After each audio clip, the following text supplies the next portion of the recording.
آج رمضان مبارک کی 23 تاریخ ہے اور سورہ صافات کی آیت نمبر 24 کے حوالے سے درس قرآن کا عنوان ہے ظالموں سے سوال۔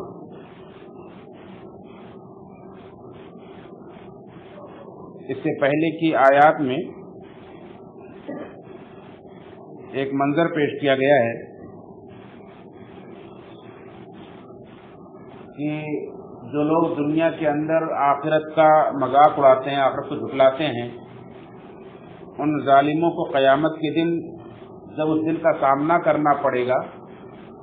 تو وہ ایک دم بوکھلا جائیں گے اور دیکھ کر کے سر پیٹ لیں گے اور بہت ہی ندامت کریں گے، بہت ہی شرمندہ ہوں گے اور بہت پچھتاوا ہوگا انہیں، جیسا کہ قرآن کریم میں دوسرے مقامات پر بھی اس کا تذکرہ کیا گیا ہے۔ یوم یعض الظالم علی یدیہ، کہ اس دن ظالم اپنے ہاتھوں کو چبائے گا۔ جیسے آدمی کوئی بہت بڑا نقصان کر بیٹھے اور پچھتاوا ہوتا ہے، اپنی غلطی کا احساس ہوتا ہے، تو انسان پریشان ہو کر کے اپنے ہاتھوں کو کاٹنے لگتا ہے، انگلیاں چٹکھانے لگتا ہے، اس طرح سے اپنے ہاتھوں کو چبائیں گے۔ ایسے وہاں بھی سورہ صافات میں کہا گیا کہ وہ دیکھیں گے میدان محشر کو کہ اللہ کے سامنے سب کو زندہ کر کے دوبارہ حاضر کر دیا گیا ہے، تو کہیں گے یا ویلنا ھذا یوم الدین، ہائے ہماری بربادی، ہائے افسوس، یہ ہے قیامت کا دن، یہ ہے بدلے کا دن۔ تو ان سے دوسرے مومنین کہیں گے کہ ہاں ھذا یوم الفصل الذی کنتم تکذبون، یہی ہے فیصلہ کا دن جس کو تم جھٹلاتے تھے، انبیاء تمہیں دعوت دیتے تھے اور تمہیں آخرت سے ڈراتے تھے تو تم اس کا جھٹلاتے تھے، یہی وہ فیصلے کا دن۔ اور پھر اللہ رب العالمین کی طرف سے حکم ہوگا کہ احشروا الذین ظلموا، ظالموں کو جمع کرو، احشروا الذین ظلموا وازواجہم، اور ان کے ہم جنسوں کو جمع کرو،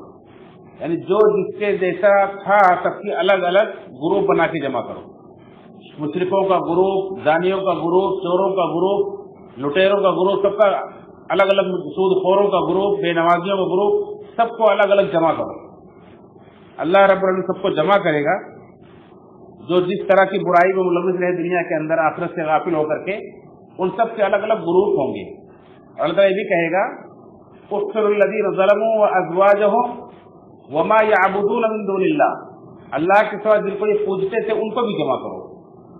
محسن کہتے ہیں کہ ان بتوں کے اندر بھی اللہ تعالیٰ روح ڈال دے گا اور وہ بھی ان کے ساتھ وہاں کھڑے ہوں گے، یا جو دنیا کے اندر انہیں اپنی عبادت کی دعوت دیتے تھے وہ ان کے معبود بھی وہاں کھڑے ہوں گے، جن کے پیچھے چلتے تھے، جن کو اپنا معبود سمجھتے تھے،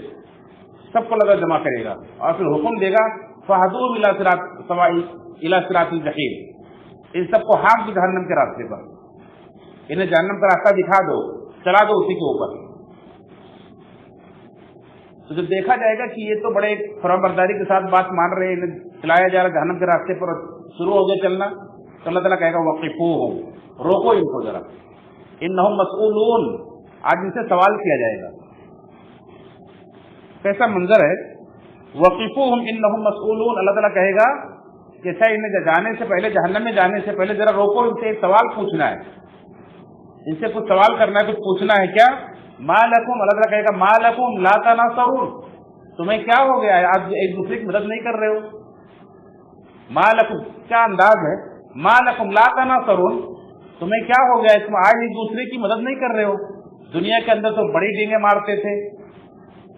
یہ کر لیں گے وہ کر لیں گے، ہماری جماعت سب سے بڑی ہے اور ہم سب سے پاورفل ہیں، ہم ایسا کر دیں گے۔ آج تمہیں کیا ہو گیا ہے، ایک دوسرے کی مدد کیوں نہیں کرتے ہو؟ بل ہم اليوم مستسلمون، آج تو بڑے فرمانبردار بنے ہوئے ہو، آج تو تم ہر ایک بات مان رہے ہو، دنیا کے اندر نہیں مانتے تھے، رسولوں کی بات تو جھٹلاتے تھے، آج تو بڑے فرمانبردار بنے ہوئے، آج کچھ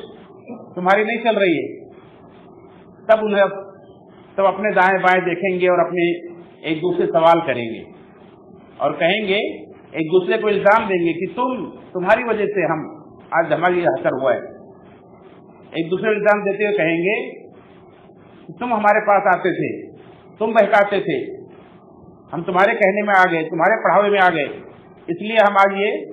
ہمیں یہاں سے دیکھنا پڑا۔ جیسا کہ دوسری جگہ اللہ نے کہا ہے سورہ فرقان کے اندر کہ یوم یعض الظالم علی یدیہ ویقول یا لیتنی اتخذت مع الرسول سبیلا،